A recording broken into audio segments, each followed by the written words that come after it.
How's it going, everybody? In today's video, we are going to learn how to play a tune called the Brown Haired Maiden. All right, great little bagpipe tune, a tune that pretty much every bagpiper knows how to play. And since I assume you're a beginner, if you're watching this video, it's a great tune for you to learn how to play as well. All right, again, nice little easy 2/4 march, a great tune for working on your D throws. Okay, for working on your D throws, and also a great tune for working on your high G strikes or your high G D strikes.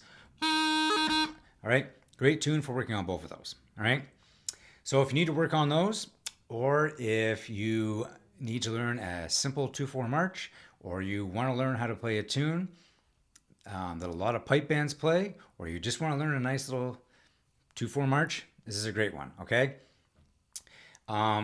I'll teach this tune as I always do, where I tear it apart phrase by phrase. We play it really slowly. Okay. But right before I do that, I just want to mention you can learn this at with my free bagpipe course at the Highland Bagpipe Academy. All right. So highlandbagpipe.com. If you head there, there's a free bagpipe course that you can get. This tune is in there. There's also a free tune book there, which this tune is in there as well. And there's also a paid course there, which brings you all the way from a very beginner bagpiper up to some pretty advanced stuff. All right, a great course that you can take there as well. All right, and it's all in the description down below, so please check that out. But right now, let's go learn how to play Brown Haired Maiden. All right, let's start with the A phrase, as you always do. All right, it should sound something like this.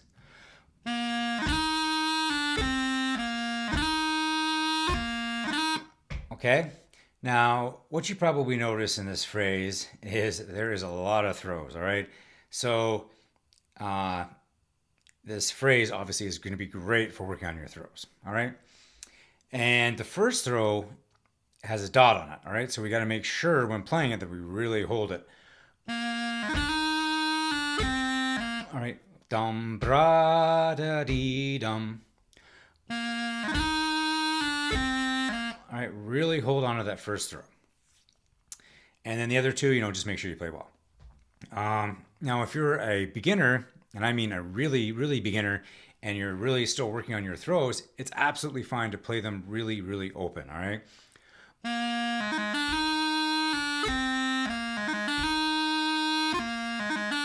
If you're still playing your throws like that, it's absolutely fine. Just know that, eventually you want to have them played a little snappier, right? You want eventually, okay? But for now, if that's how you're playing your throws, that is absolutely fine. That's how we all start learning to play our throws. Keep doing it. But eventually, you want them, like I said, a little bit more snappy, all right? So I want you to try playing that with me a couple times. And remember to, when you're playing them, just hold on that first D. And yeah, that's pretty much it for this phrase. The rest of it's not too hard. Just make sure you play your throws well, play on the beat, and hold that first D. Okay? 1, 2.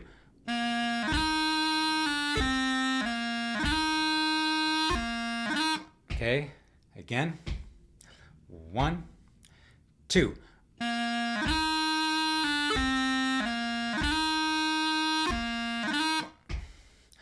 1, 2.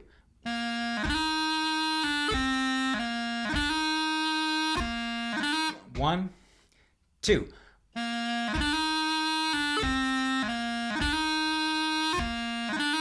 All right, not too bad, right? You should, I think, already know, but if you don't for some reason, that little low G grace note, it's at the end of the first bar, right before that low A.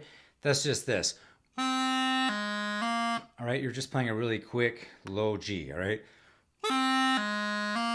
All right? All right? If you haven't learned how to do that, it's in all the lessons and stuff at the Highland Bagpipe Academy, but it's really simple anyways, all right? So sit down with a metronome and learn how to do that. And once you can play that nice and slow and well, we'll move on to play the B phrase.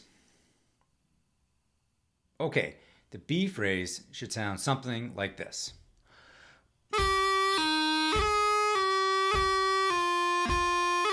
All right, now things to watch for. It's a lot of top hand work. It's not too hard of a phrase, but again, it's mostly top hand work. And you have to watch that you don't have any crossing noises in that first bar. All right, it'd be very easy to go. All right, when you're going from the F down to the D and then up to the high G, you don't want to have any crossing noises. All right, you don't want it to sound like this. All right, I'm exaggerating a bit there, but you don't want. All right, you want nice and clean. Okay, so make sure when you go down to that D and then back up again to the high G that you don't have any weird sounds. Okay, other than that, it's a pretty easy phrase. Okay, it's got some high G throws, or some people call them high G doublings. You can kind of call it either one. I've heard people call it both, but they're pretty easy to play anyways. Okay, so I guess mainly is don't have any crossing noises in that first bar, and try to play everything on the beat, including that strike. Okay, so why don't you try it with me on count 2. 1, 2. Sorry, let me try that again. 1, 2.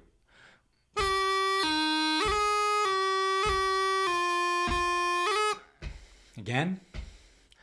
1, 2.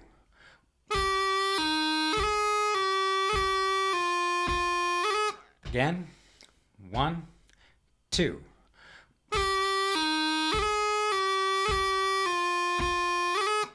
Again. 1, 2.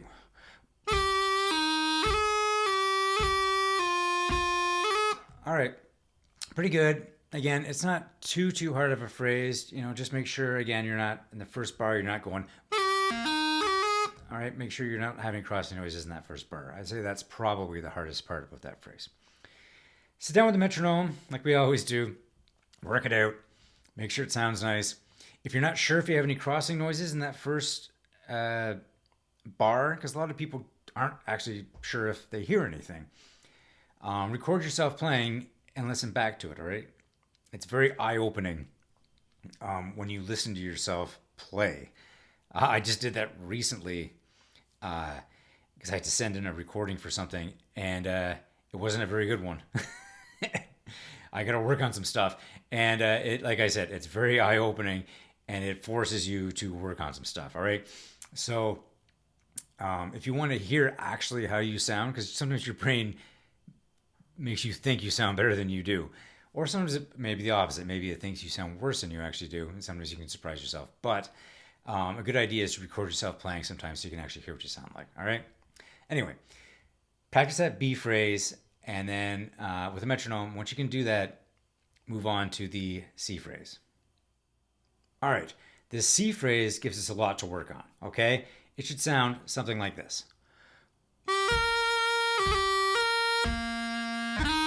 All right, first of all, that first F, we really got to make sure we cut that, all right? And then we really got to make sure we hold that high A.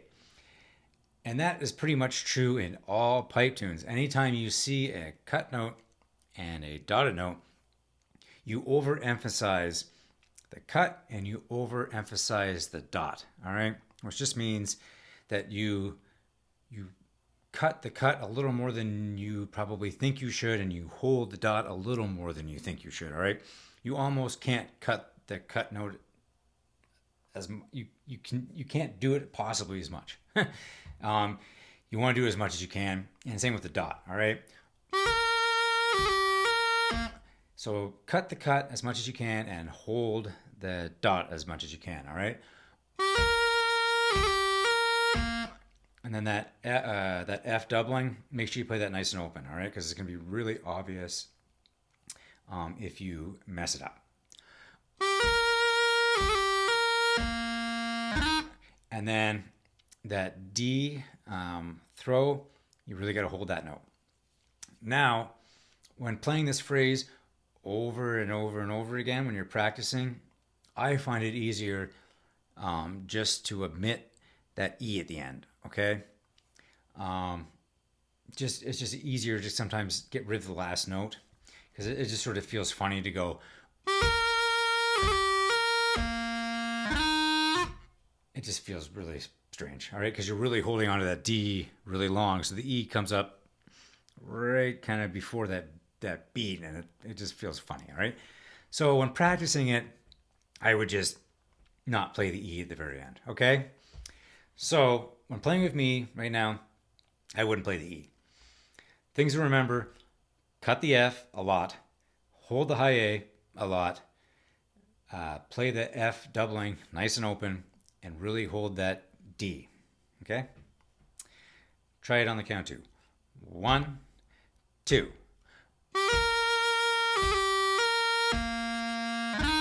All right, maybe even I should open up that F doubling a little more, all right? 1, 2. All right, here I open up that F doubling a little bit. Try opening up lots, okay? 1, 2. All right, I didn't quite play it open enough there. Sometimes when you concentrate on a note too much or on doubling, you don't open it up enough, all right? 1, 2. All right, that's how open I want you to play it, all right? 1, 2. All right, I'm overemphasizing that F when you're practicing. All right, obviously you're not going to really play your F doublings like that. It's too open. But if you practice them like that when you're first learning and beginning, and because you're playing them nice and slow, when you actually play the tune, it just sounds nice. All right, it just sounds a lot nicer, okay? So sit down with the metronome, play the tune, play the C phrase. Remember all that stuff I just showed you. Again, always cut those cut notes as much as you can. Always hold the dotted notes as much as you can. Try to play that F doubling nice and open, and hold that D. All right? Okay. And once you can do all that, we'll move on to the D phrase. Okay, this D phrase is pretty simple. It sounds like this.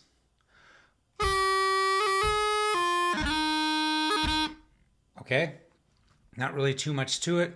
I'd say the one thing that some people do is they rush that high G D strike at the end. Okay, they tend to go. All right, they tend to rush that. All right, so just when playing that phrase, make sure that you don't rush that at the very end. Okay, just wait for it and play it on the beat. Okay, so I want you to try that with me on the count 2. 1, 2.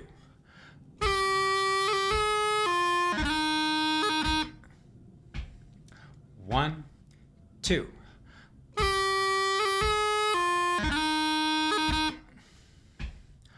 1, 2. One more time. 1, 2. All right. Good job. Again, not too hard of a phrase. Just make sure when playing that high G D strike that you don't rush it at the end of the phrase. And practice that with a metronome, and you should be all set. All right, this E phrase, a little bit different maybe than some of the other phrases in the tune, and maybe a little bit more challenging. It should sound like this. Da-da, beep-a-da, dum-ba-dee. Really, it's just, you gotta cut, really cut that F, hold the high A like we did in a previous phrase, then really cut the B, really hold the D, hold the low A, really cut the B, really hold the D. All right. So it's really just all about holding the dots and really cutting the cuts. All right. If you do that in this phrase, you'll be good. And watching here and there for some crossing noises. All right. So really slowly, it would be like this.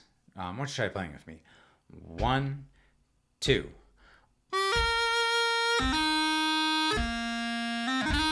All right, again, I'm doing a little bit extra slowly. Try it with me again, one more time. 1, 2.